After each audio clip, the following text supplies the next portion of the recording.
Dikisahkan dalam serat Pararaton, Ken Arok lahir dari ibu bernama Ken Endong dan ayah bernama Gajapara, seorang pembantu adipati di kerajaan Kediri.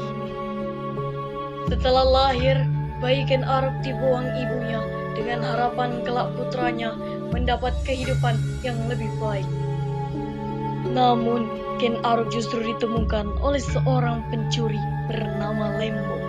Dirawat dan dibesarkan seorang pencuri membuat Ken Arok tumbuh menjadi pemuda berandalan dan suka mencuri untuk mencari modal dan menutupi hutang-hutangnya. Hingga pada suatu ketika, Ken Arok bertemu seorang Brahmana dari India bernama Loh Gawe. Pemuda, wajahmu bukan wajah orang biasa. Aku mencari titisan Wisnu, dan aku percaya engkaulah orang itu. Hamba hanyalah perampok. Mengapa Tuhan bicara demikian besar? Takdir tidak memandang asal. Mari ikut aku ke Tumapel. Dengan bantuan Loh Gawe, Ken Arok diterima sebagai pengawal Aku Tumapel. Brahmana ini memuji-muji engkau. Arok, baiklah. Jadilah pengawal di istanaku. Hamba tunduk dan patuh, tuanku. Melihat istri sang Aku, Arok pun jatuh hati.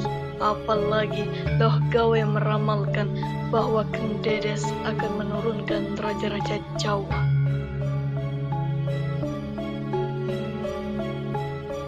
Ya Tuhan, kecantikannya bak cahaya rembulan. Inikah perempuan yang ditakdirkan melahirkan raja? Tuan pengawal, mengapa engkau menatap Patik demikian rupa? Maafkan hamba, tapi cahaya kecantikan Puan bagai mengalahkan siang. Kecantikan tak selalu membawa kebahagiaan, Ken Arok. Kehidupan istana tak semuanya emas. Ada kalanya istana menjadi sakar emas, indah namun membatasi nafas. Jika suatu hari Dewi membutuhkan seorang pelindung, hamba bersumpah akan menjadi pedang yang setia. Bicaralah yang sopan, Arok. Aku istri aku. Untuk memenuhi ambisinya, Ken Arok lalu datang ke tempat Empu Gandring, seorang pembuat pusaka. Empu, buatkan hamba keris ampuh. Aku punya urusan besar. Hamba sanggup, tapi keris ini butuh setahun untuk sempurna. Setahun?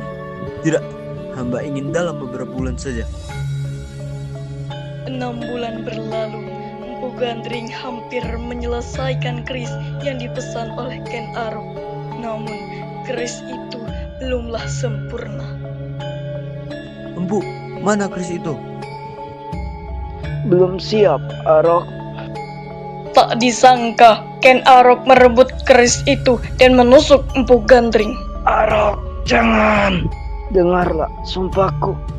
Keris ini akan membunuh 7 raja, termasuk engkau dan keturunanmu. Arok. Hari yang ditunggu telah tiba. Saat malam menjelang, Ken Arok menyusup ke kamar Tunggul Ametung yang sedang terlelap tidur. Hah? Pengkhianat? Lalu dirinya menghujamkan keris ke tubuh Tunggul Ametung hingga tak lagi bisa bernafas. Ken Arok dan Ken Dedes kemudian menikah. Ken Arok menobatkan dirinya menjadi pemimpin Tumapel dan menyatakan lepas dari kerajaan Kediri.